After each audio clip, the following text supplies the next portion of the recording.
Again, welcome to Sabaris Ed, and I am Dr. Jesus, and I love to speak about clear aligners. I also love to speak about digital dentistry in general. What we're going to talk about is something that would answer some of the questions for those who want to start clear aligner therapy.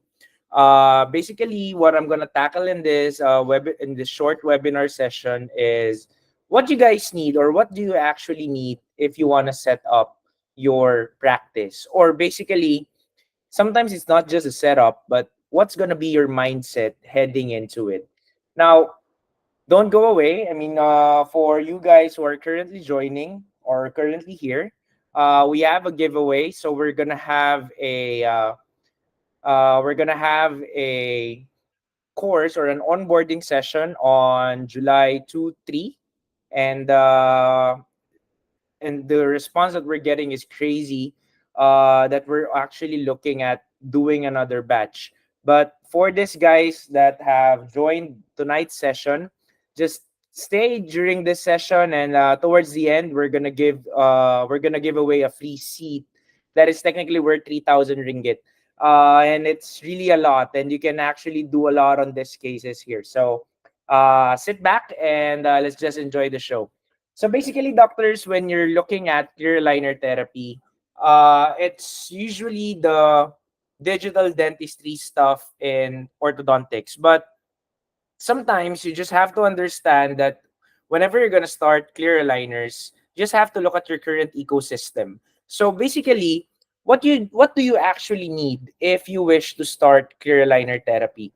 So I love to look at it in three different perspectives, where you have your diagnosis, you have your planning, and you have your delivery. So in terms of setup, in terms of the things that you want to or you need to have just to start treatment or just to get immersed in clear aligner therapy, all you need basically is your computers. Yes, all you need is basically your computers. If you have an opportunity of having or acquiring a digital model, that's also good. But there's a lot of ways to actually do that, and I'm going to show you a little bit or a glimpse of it later on in this lecture. Now, as you can see here on the delivery segment, if you're doing ortho or if you're doing composite restorations, most of the materials that you're going to see here is technically in your practice. So in clear aligner therapy, it's similar to ortho. It's similar to how you prescribe cases on your lab. Now, I'm looking at it in a context of an outsourced setup where at first you're gonna acquire data, you're gonna prescribe, you're gonna plan, you're gonna manufacture, and then you're gonna deliver. So basically, it's still orthodontics. Now, the difference is that we're doing it digitally. Now, the reason why clear aligners get a lot of crave or a lot of attention these days is it's not just because it's quite easier to use, but it also offers a visual treatment objective to your patient. Now, I would love to think clear aligners as something like a blueprint, where let's say you want to create a house or you want to design a house, and you have to enlist an architect. Now, the architect basically is going to give you a nice drawing, a nice layout, a nice plan that you can look forward to as you finish or as you envision or as you tell them your objectives. And his crew or his foreman or his team is gonna place or he's gonna build that house based on the spec that you see on your drawings. Now, clear aligner is something like that. And nowadays, patients would love to hear more information on what you're gonna do with them. We are now on the age where information is readily available, and the patient wants to get wants to have that comfort that their doctor is showing them is somewhat what is somewhat gonna look like after the treatment. Now, of course, there can be some issues along the way, but those things we can manage as long as we have the right mindset. Now, let's talk about your computers or your laptops. So basically, doctors, and when you want to do clear aligners, if you're looking at it in an outsourced setup, any laptop will do. You don't really need to invest in a gaming setup or a MacBook setup. You don't really have to go through that unless, of course, you have your own scanner, or unless you're doing it yourself, you're doing an in-house setup. Now, most submission platform nowadays have been so easy, and basically it works with the common browsers that we see. So once we say submission platform, it's not just a portal where you can just see your simulations. In fact, it's actually a portal that somehow organizes your patients in such a way that allows you to track every step of the way.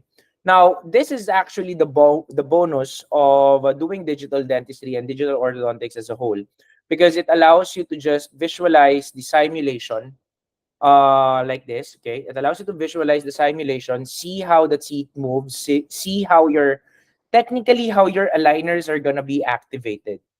Now, there has been a misconception about treatment simulations, and I have to be honest with you guys. Now, once you see treatment simulations, it's not really meant for your patients, but it just helps you discuss your plans to the patient.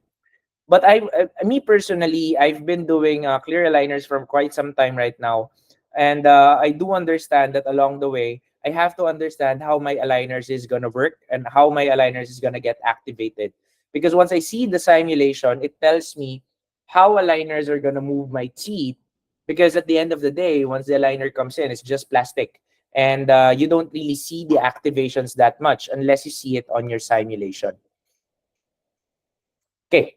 So one big step or one crucial element in delivering clear aligners is your photography materials. Now, even if there is a comfort of seeing your simulations come to life, doctors, photography is still essential. And as someone who's as someone who wants to document their cases, or as someone who wants to understand the nature of their cases, we want to make sure that we're getting photos with the correct, or with significant diagnostic relevance. So it goes without saying that you need your cameras, you need your retractors, your mirrors, and your lighting system. Now, here's a tip though that I've learned a few months back.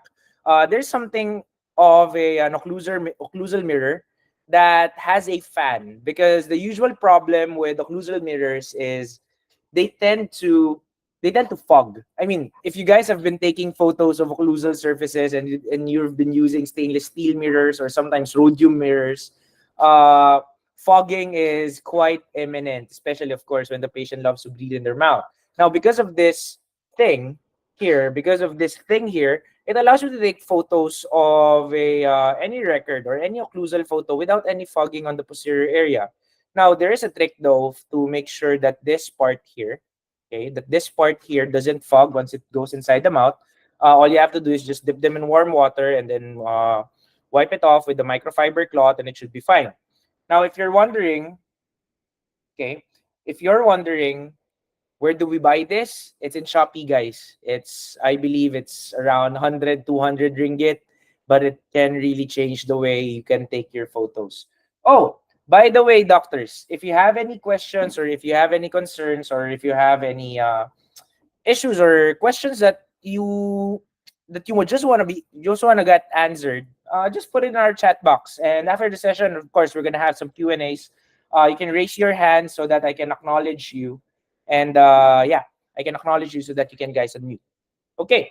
So some doctors, of course, will go the extra mile of using DSLR cameras, where they actually mount some lighting systems. Now, when you talk about lighting systems, doctors, if you're using phone cameras, these ring lights work like magic. In fact, I took this photo with just the photo ring light that I have, similar to this one.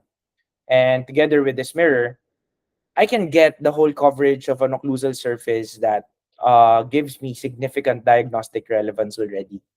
So, the reason why I love to talk about, or when you talk about ecosystems of starting your clear aligner therapy, you will feel like, oh, it's basically just the same thing that we do in ortho. But some doctors are somewhat missing the point uh, on the cases that they're trying to submit. So basically, doctors, what I'm trying to say here is everyone knows what is a bad parameter, right? Everyone knows what is a bad parameter. Now, a bad parameter is basically present because there's poor correlation among your records, your photos are not, doesn't really give you the full picture of what you want to see, or it doesn't show the details that you want to see, meaning it has poor representation. Now, how do we know that a parameter is actually bad? This is something that I've learned, I mean, in not just in dentistry, but also in life, that to know something that's bad, or to understand how to know that something is bad, or how do we say that this thing is bad, this photo is bad, the records are not good, is because we know a concept of what is good. Just like in this case, what do we see in this case? Is this a case with a nice occlusion? I mean, guys, if you're saying yes, I don't think so, right? Uh, the reason why we know it's bad is because we know a concept, we know the concept of a good occlusion. We know what's good, right? You've been taught that Andrew 6 keys to occlusion. Some disciplines will teach you balanced posterior contacts, canine guided occlusions, and anterior guided occlusions, and all those things that we want to see towards the end. But the picture that we're seeing here doesn't have a nice occlusion. Why? Because we know what is good. So similar to your photos, similar to your records, how do we know bad parameters? Because we know a concept of a good parameter. We know what's good, okay? We know what's good, but sometimes you chose not to do it, all right? But now, let me just break the ice here, or just address the elephant in the room here, that if you're going to look at the smiling photo, obviously, I mean, if you're going to select option one, of course, this is a much better smiling photo than this photo right here. Now, if you're going to look at this frontal intraoral photo, this one gives me good diagnostic value.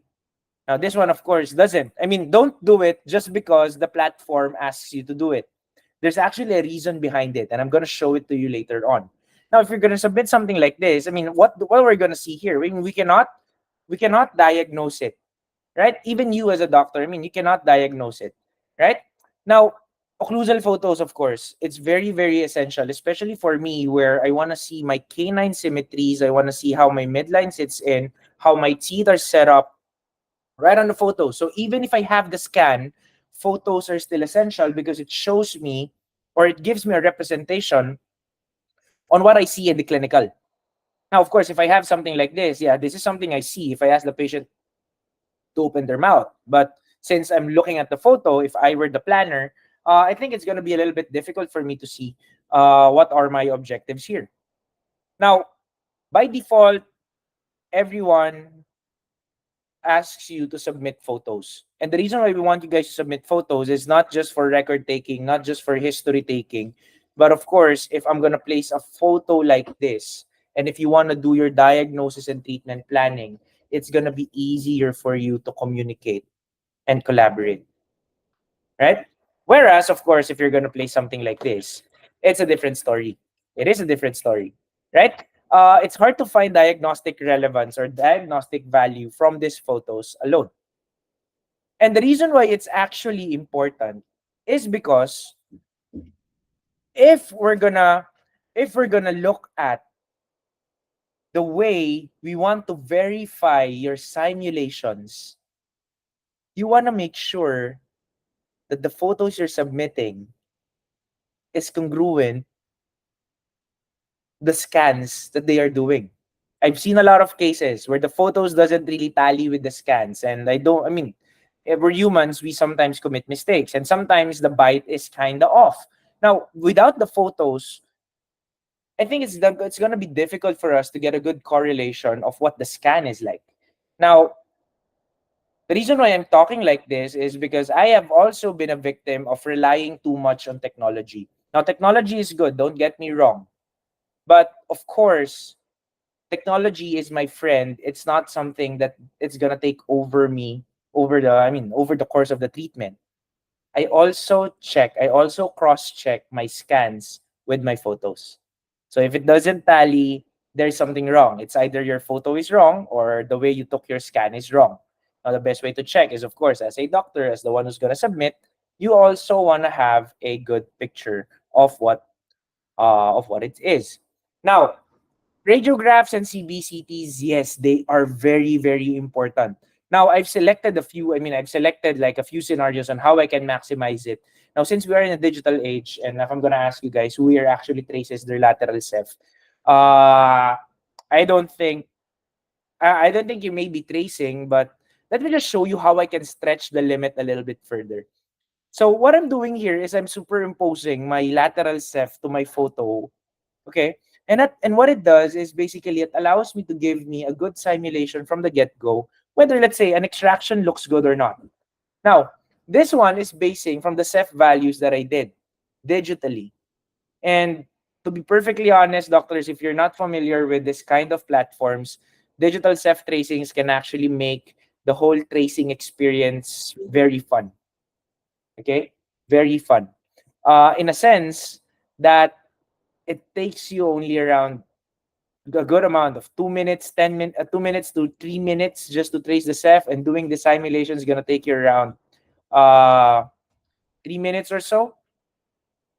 Now, on the other hand, doctors, CBCT has gained popularity, not just because it's new, not just because it's getting cheaper, but CBCTs has proven to give you diagnostic significance. Okay? It's proven to give you significant diagnostic correlation for areas that you don't see on your conventional two-dimensional radiographs and your photos and even your scans, to be honest. So here's a case, a little bit of story here. This patient actually is a finishing case, a finishing patient for fixed orthodontics.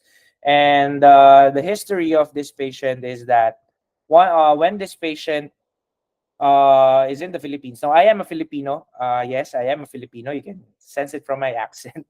If you guys are laughing, yeah, that's true. But yeah, now this patient is a Filipino. I am a Filipino. So basically, I'm treating this patient. And what I'm doing and what we did here is she's in the finishing stage. Now, it's very common for Filipinos to work overseas. So this patient went to overseas for like a year. She stayed in Dubai, and we just placed like a figure of eight tie just to stabilize or just to lock it all in place. But this patient is a little bit stubborn.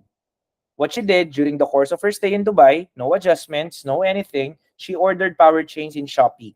Now, once she ordered power chains in Shopee, she replaced power chains herself, doing power chains from 6 to 6. Now, this is technically, doctors, an epitome of tissue reaction in full effect. Because again, you're putting in 300 grams of force for a single tooth and you're moving it. Now, in terms of tissue reaction, there are only two scenarios. It's either your tooth resorbs or your bone resorbs. Now, what I want you to see, I mean, let's just take a moment, okay? Let's just take a moment, okay? Let's just take a moment and let's just see, right, the alveolar boundaries here. And as you can see on these alveolar boundaries, there's not enough bone. So, if I'm planning to expand, I don't think expansion is not going to be a viable option here. Of course, I don't have enough bone here. See, like this one, I'm going to go back. Like so. It goes out of my alveolar bone.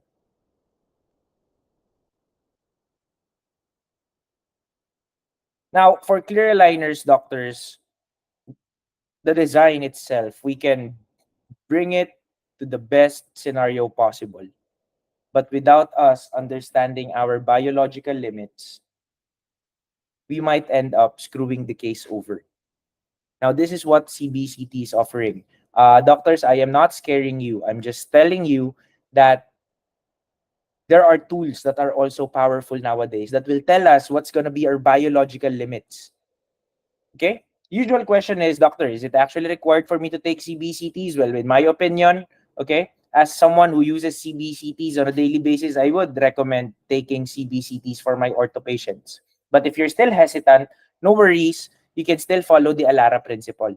ALARA is basically means as low as reasonably achievable, where you can still take your two-dimensional panoramic radiographs and your lateral cephs, but if you feel like there are still questionable areas on your radiographs to confirm your visual cues, you can take a CBCT as a next step. Okay, so bottom line is there are two perspectives whenever you're going to look at CBCTs. Number one is it's either you will it's either you will prescribe it from the get-go, or if you feel like, or if you think like the confirmation of your visual cues from your photos is not enough, you can request a CBCT. So you request when you need it. Those are two perspectives, and those two perspectives are still acceptable. Now, let's talk about your digital models. Now, when you talk about clear aligners, to be perfectly honest, it's not you can use any intraoral scanners you want. Whatever intraoral scanners are there. Because I'm going to show you a picture later on. Now, PVS impressions also gained some popularity. Basically, before intraoral scans were invented, PVS is actually there to represent or to capture that. Now, the reason why we want PVS, and just to put you into context, the reason why you want polyvinyl siloxane impressions or silicone impressions in general is because it's stable even if you delay the pouring. The reason why we cannot use alginate is because it shrinks over time. Okay, it shrinks rapidly, while PVS is far more stable in terms of its dimensional shrinkage. Okay, now if you're gonna look at your scans here, the intraoral scans offer some convenience. Okay, it offers some convenience. Now, PVS impressions is actually okay, but the problem with PVS impression is you really have to work. You really need to have a good quality control whenever you're gonna send these things. I'm not saying that it's not acceptable, but you really need to have a good quality control on all those impressions. Make sure that there's no tears, there's no bubbles, there's no gaps, or there's no defect on the impressions itself. Well, technically, the same way we do on intraoral scans, because intraoral scans, we can see the defects straight away and we can fix it.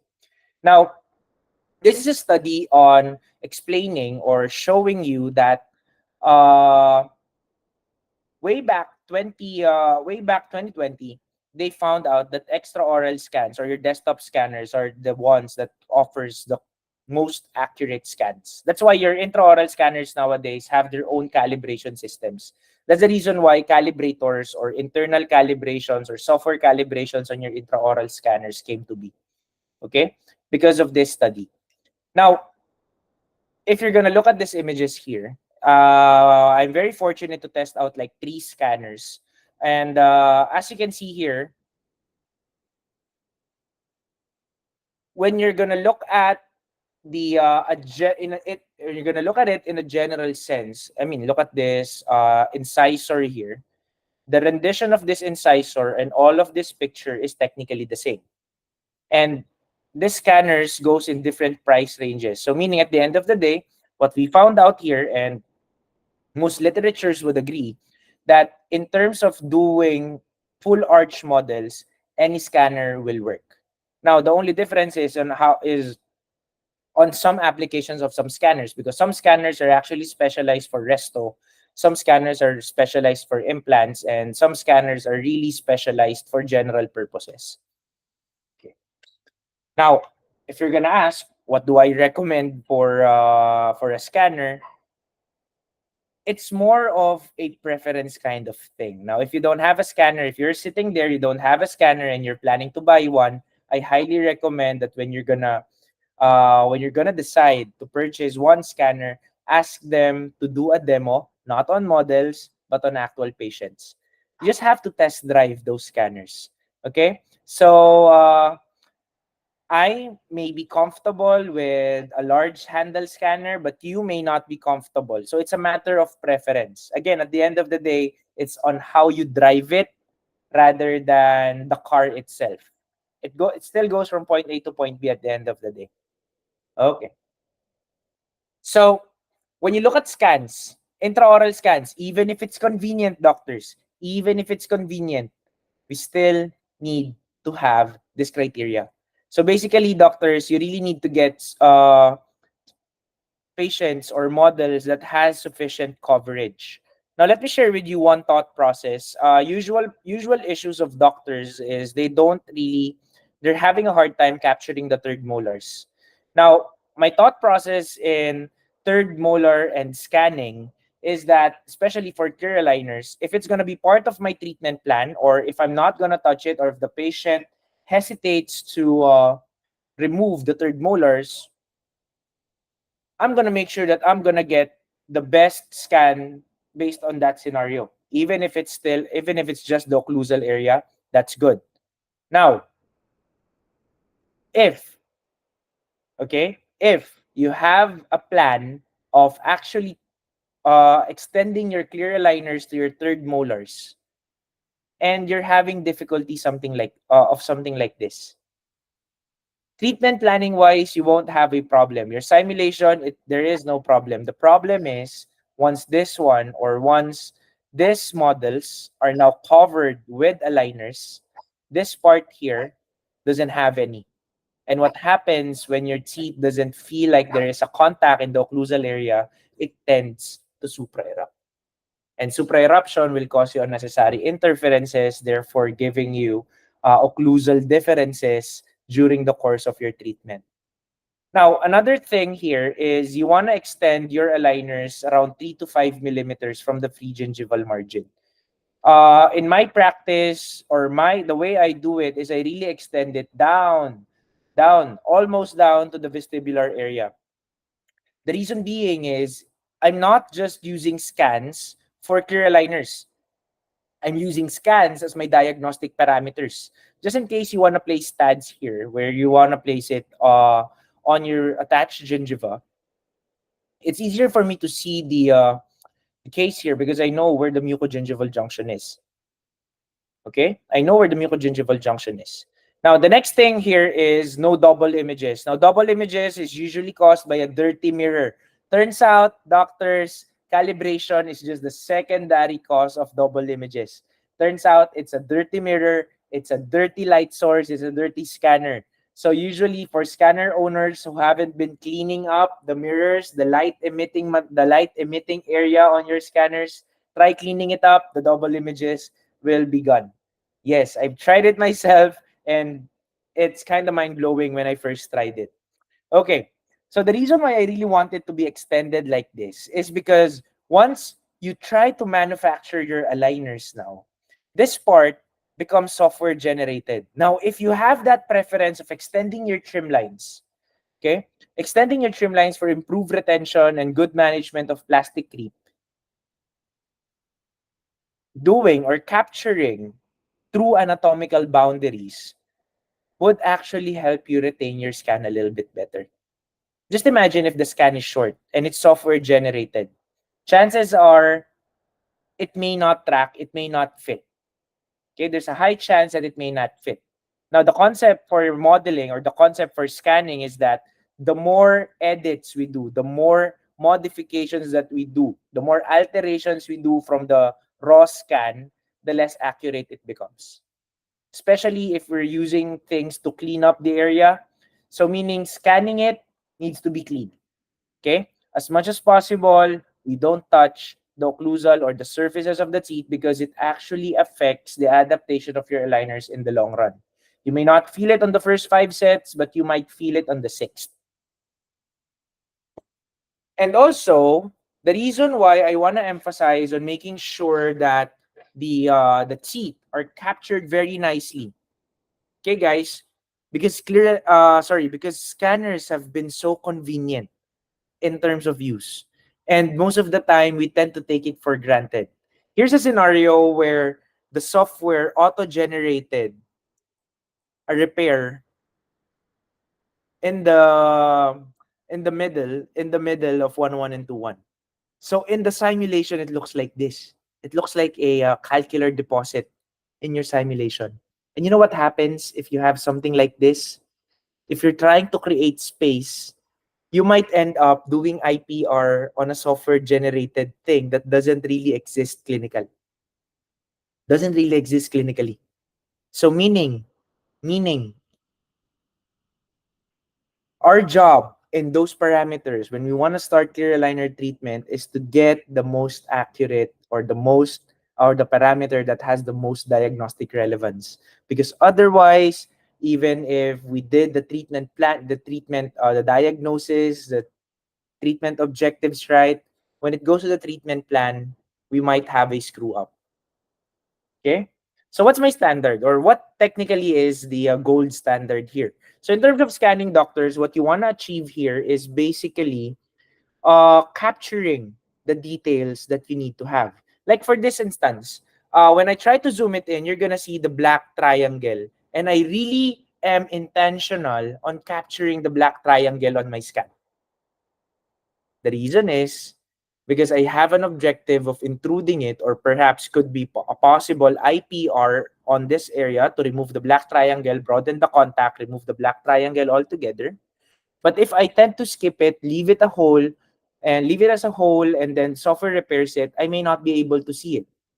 Now, the benefit of being meticulous and looking at the small areas and the small details is something like this.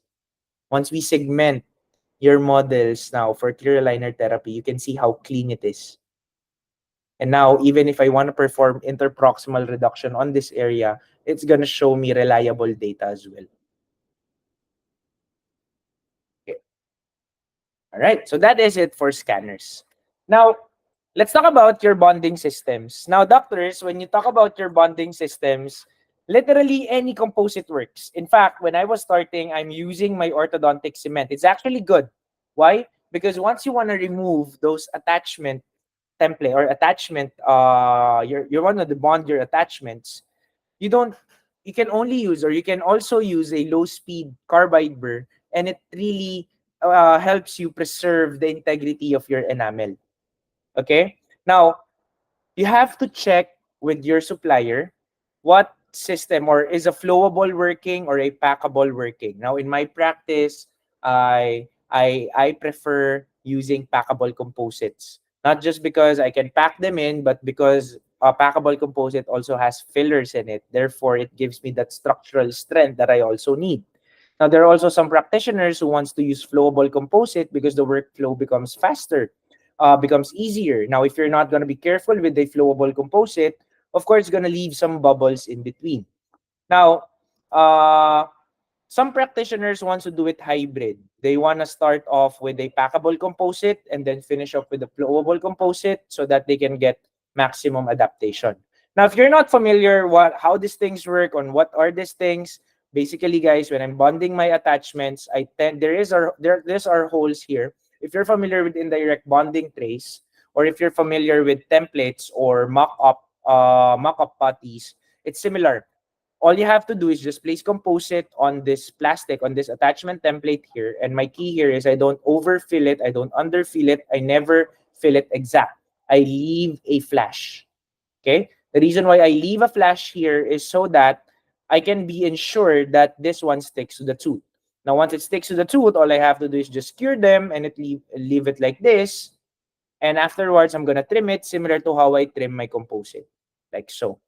Now, trimming your composites really does go a long way, because of course uh, it it allows you to get a good seal on the area, removing very thin areas as well, and potentially removing unwanted interferences. Okay. So yes, so uh, the type of composite that you're going to use is, of course, also very important. So you really have to check, you really have to try it out yourself, which system works for you. Now, as I've said, any composite can work on this scenario. Now, there's a common misunderstanding or a common misconception that when you say clear aligners, it's just going to be treated with the liners alone. But let me be honest with you guys, that clear aligners as well uses auxiliaries.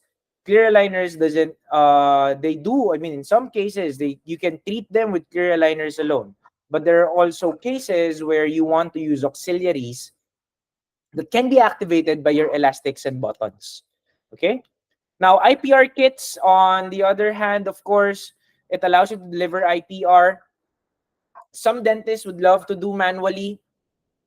Some dentists would love to do it with this kind of saw. Some dentists would love to do it with burrs. Now, it depends on your preference, actually. Usual question that I get is that what if I'm just going to do an interproximal reduction of 0.1 millimeter, and then I only have a burr that can cut 0.2 or 0.3 millimeters? What should I do? What I can recommend is, if so, for small IPR areas, perhaps just use the manual one. You can, at least you can there, you can balance it nicely.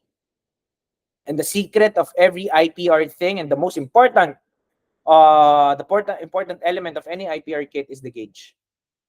The gauge is very much important. Why? Because there is a specific limit on how much you can IPR. Okay, there is a specific limit on how much you can IPR safely. Anything beyond that, might as well do a crown prep. Okay, okay, might as well do a crown prep. Now, auxiliaries doctors are there to assist movements that are not very predictable with clear aligners alone. Like in this case, this is a carrier technology that uses that's really good in giving you that class 1 dental relationship. There are cases where you have to use carrier or any advancement or any pre-aligner appliances like so, to make the case a little bit easier, a little bit towards the predictable side. Now, let's say for space consolidation, where movement is a little bit challenging with clear aligners alone, most of the time we're adding auxiliaries just to ensure that we prevent unwanted movements. There's also a appliances with pads that activated with elastics just to assist, let's say in this case, an en masse distalization. Now, you have to open your mind that adjunct appliances is also welcoming clear aligners, because at the end of the day, what I believe in and what I believe in is that clear aligners are still tools. Basically, your teeth doesn't know if you're using clear aligners or not. What they can actually feel is the force. That is why when you're gonna submit or you're gonna prescribe your cases, it's very crucial that your patient has been diagnosed properly. Okay, everyone has been to any. I believe everyone here or all of you guys have been into some orthodontic sessions as well, where they taught you, or they're very intense in terms of diagnosis and treatment planning. Clear aligners is no different. Diagnosis and treatment planning technically sets a direction so that you can get a simulation that is clinically predictable, and at the same time setting your objectives with a managed expectation. Okay, now your submission platform basically helps you in doing your prescriptions as well, because if you're going to look at your scenario, I mean, this is my formula that if you have a clear diagnosis, you're going to have a clear objective and plan, therefore your prescription is going to be clear. Now, once you have a clear prescription, there's a clear direction for your designer to design your plan to your that will match your objectives. Therefore, you're going to get a seamless workflow once you start your clear aligner journey. Now, of course, submission platforms offer these solutions as well to you. Okay, they offer these solutions as well to you. Now, if you're gonna look at the workflow, guys, always think of the most important part. It's not just data acquisition. It starts with data acquisition, but where the real battle starts, or where the real treatment starts, is on doing the prescription, doing the designing, and doing the review. Now, as I've said, this is not just a setup where I'll teach you what scanner to get, what photo to get, and everything. What I want to invest in is the 75% of clinical dentistry in digital dentistry. 75 on it is actually planning and designing. Because at the end of the day, whatever clear aligners you're going to deliver, it depends on the treatment plan that you guys have agreed upon. Okay? So meaning the mindset is very, very important. So let's talk about perspectives. When you talk about perspective, there's a hard tissue paradigm and a soft tissue paradigm. And we welcome, and I mean, I welcome all disciplines. So here's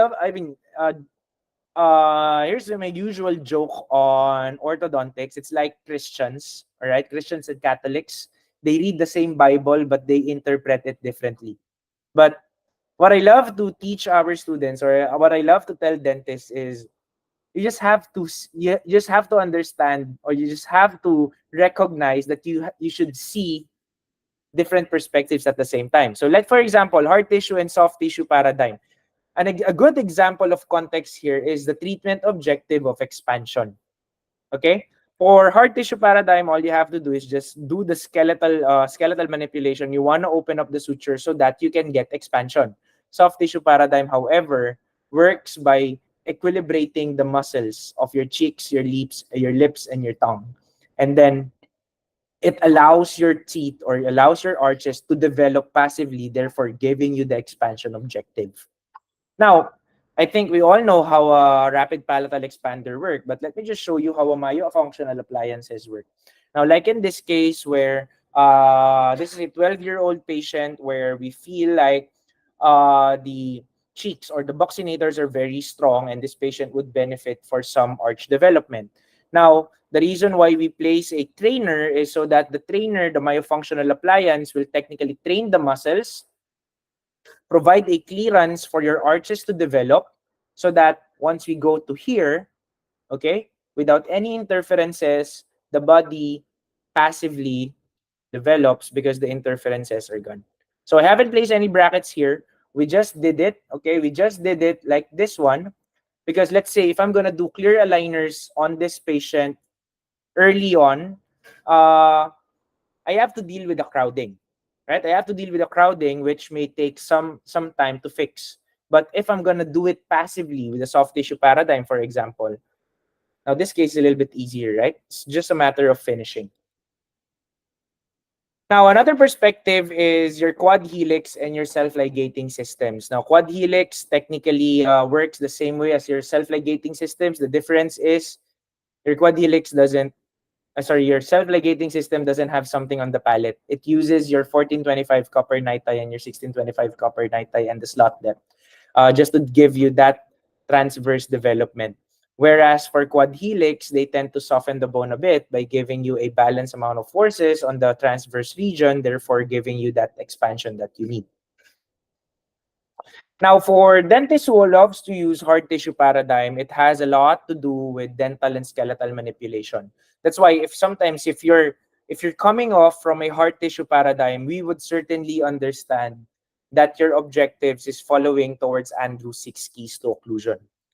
Now, soft tissue paradigm, however, has lower dental and skeletal manipulation. They're actually working on the natural basis of life. And there are dentists who go to this paradigm. They love to play it very patiently. Okay? Because the concept is that, okay, malocclusion is caused by disharmony. Now, if you fix the harmony, the body will help you go to that position where it has to go. Okay? So meaning they love to train the soft tissues, not just the soft tissues. They want to facilitate teeth, but they have the soft tissue response on that regard. Now, if you're gonna look at conventional braces that you guys have seen or you guys know and love, basically there are hard tissue paradigm practitioners. There are hard tissue paradigm practitioners. Now, pure aligner practitioners, however, doctors may come in a hard tissue paradigm or a soft tissue paradigm. It may come into these two different religions. And you have to understand that when someone speaks something like balanced posterior contacts, canine guided occlusion, anterior guided occlusion, they're talking about something in between here, which is really, really good. Okay?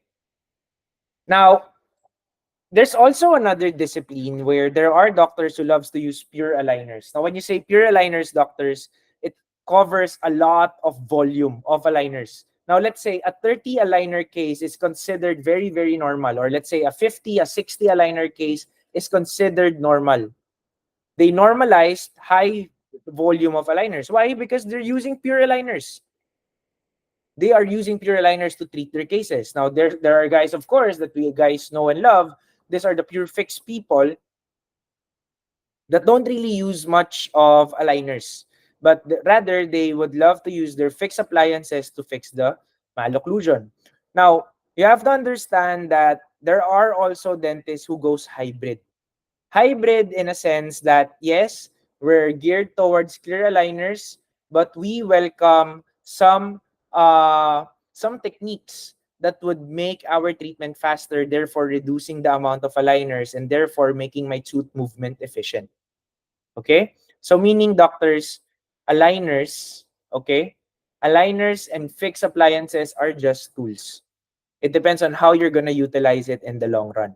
Now, here are some example of, let's say, there's an example of a pure aligner setup. So basically, we have a spacing going on here And our objective is to just close the space. Now I can use fixed to manage this case. All I have to do is just bend my wires, I mean consolidate everything in the middle, bend some wires, do some anterior retraction, and then retract them back.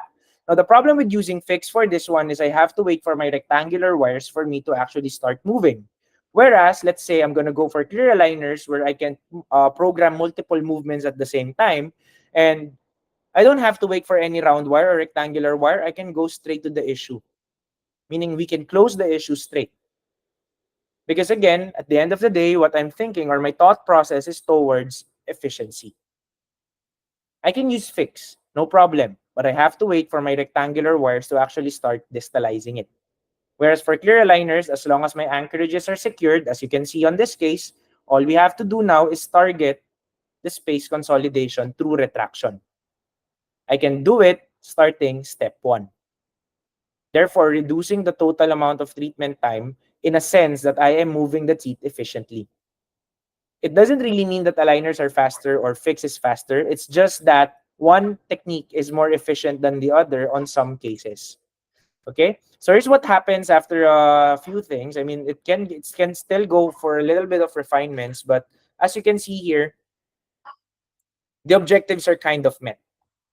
Okay. Now, here are some cases where there's a hybrid setup going on. Now, if you're gonna look at intrusion of your anteriors, you can go with pure clear aligners, no problem at all. But the problem with doing clear aligners is, of course, for you to effectively intrude this, the upper anteriors, you need to spend a whole lot more of aligners just to fix the intrusion. Now, whereas if you place TAD and then you place an attachment on your aligner to facilitate the movement of your teeth, what it does is actually creates a vector that goes outside the threshold of your aligners, therefore giving you another mode or another area of delivery so that you can intrude it easily. Now with this setup, this is currently on step number 10. Okay, during the time this photo was taken, it's still on step number 10. All right, and it saved like a lot of it saved like 20 aligners just to go to this point. Here are some cases where we've added TADs. Let's say we have an objective of intruding this premolars here. Now, intruding it with clear aligners alone would pose a risk on my molar and my canine to actually extrude. So what we did here is, because we cannot afford any extrusion coming from our molars and our canine, we tend to isolate them like this. So we cut up a button, place a TAD, place an elastic, and then intrude it like so. And you can see it on the level of how it's actually at. Like in this case where we know that we can fix premolars, okay, except for this one. Of course, we're gonna rotate it some with some other technique. But as you can see here, the lower and the upper can actually be managed with clear aligners. But the problem here is we know that clear aligners in general is not enough, or clear aligners alone is not enough to actually elicit an uprighting moment for this teeth. So what do we do? Well, some practitioners will leave it behind. But of course, if your objective is to bring it into a balanced posterior contact, functional contacts being instilled, of course you have to do something. This is where you place your TAD, add some wire, upright it with the segmented mechanics, while this area here is being treated with clear aligners. While the rest is being treated with clear aligners, you're starting to upright. The reason is you want to focus on areas that are predictable. Okay? Now, at the end of the day, doctors, the body doesn't know if you did segmental mechanics or not, or did you use the most expensive bracket or not. The body only feels force. And force can be delivered through these modalities. Okay. Now, another case here where, let's say, if we're gonna start an aligner treatment on this case, easy, we're gonna consume 20 aligners just to rotate this premolar. Now, here's another solution though. Why not elicit a motion that can actually rotate it first? And then once it's rotated to a predictable area, that's the time you start aligner treatment.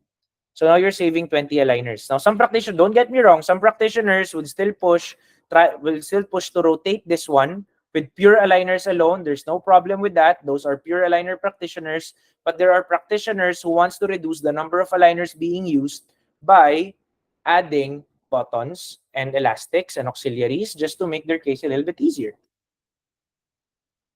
So at the end of the day, doctors, orthodontic treatment is like driving cars. Now, once you're driving cars, basically, okay, it's like your gear stick. Your gear stick allows you to move. As you can see here on clear aligners, it's like your Tesla. Tesla technically is known for AI. Now the problem is if you don't see the small bumps, if you don't see the small issues on your treatment plan, your Tesla is gonna go to an accident as well. And you cannot blame the computer for that. You have to blame yourself because at the end of the day, even if the computer is technically driving the car, still have a gear stick to bail out and to override the thing. That's our job as doctors. AI can never replace. Computers can never replace us. Simulations, treatment simulations can be as ridiculous as you want it to be. They can change the position of your central incisor in your molar. They can do that in your computers. But again, is it gonna be relevant on your case? Right? So my principle is that your body will never know what appliance you're using. Even if it's the best bracket in the world, even if it's self-ligating system, even if it's quad helix, even if it's clear aligners, the body at the end of the day will only know what force you are delivering. If you're doing your movements following the right line of action and force generation. That's the principle. And another thing is you only accept principles. We accept all principles are true. Meaning, as I've said, hard tissue paradigm, soft tissue paradigm, pure aligner, pure fixed practitioners, we do respect them. Hybrid practitioners, we do respect them. But at the end of the day, doctors, at the end of the day, every concept that you're going to hear is true. But is it going to be relevant to your case? Let me give you a classic example. Ceph tells you that it's going to be extraction. That's true. But when you look at the face, or let's say, when you look at the patient's case, patient's already missing a premolar. Would you still go for exo? Can be true, but it may not be relevant. So at the end of the day, doctors, clear aligners is still a technological innovation. And the reason why you guys are going for webinars, you're going for courses, is because you're looking at clinical significance.